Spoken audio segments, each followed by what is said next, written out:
Once upon a searingly hot day on the sand-choked planet of Arrakis, a peculiar council meeting unfolded in the futuristic house Atreides HQ. The council comprised a curious mix of wing-clipping bureaucrats, rogue desert nomads, and a rather surly spice merchant who constantly complained about the sand getting in his boots and his cereal. At the head of this motley crew was Paul Atreides. Paul had matured into quite the formidable leader, though he often found himself at odds with the paralyzing existential dread that one might equate to choosing between socks on a laundry day. It's a daunting task, given the stakes, and who could blame the lad? Balancing universal prophecy with teenage angst is enough to make anyone dizzy, never mind managing a business as dry as spice on toast. Meanwhile, on the other side of the desert was Stilgar, the ever-cheerful desert dweller who had mastered the art of pulling off a seamless mix of rugged determination and stubble that looked like it could sand furniture.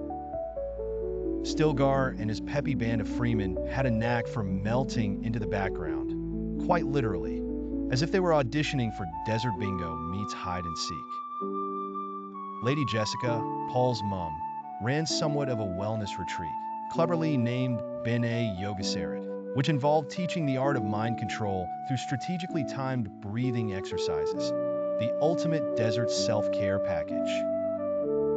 She was also the unofficial culture czar, responsible for tendency-checking extravagant plans involving liberally applied sand and mystique. Cheney, Paul's girlfriend and desert life coach, had the patience of a holy saint with a faint antenn.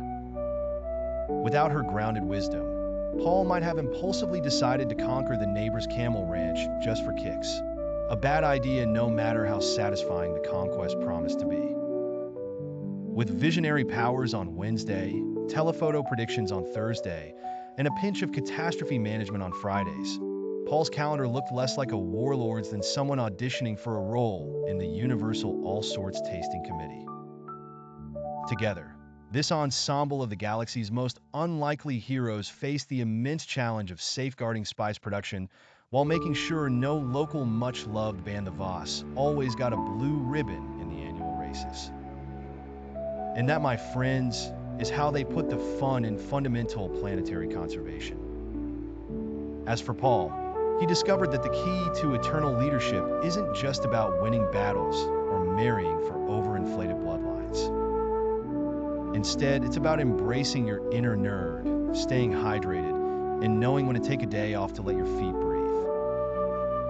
Long live Emperor Muad'Dib, Desert Navigator, and the universe's accidental problem solver.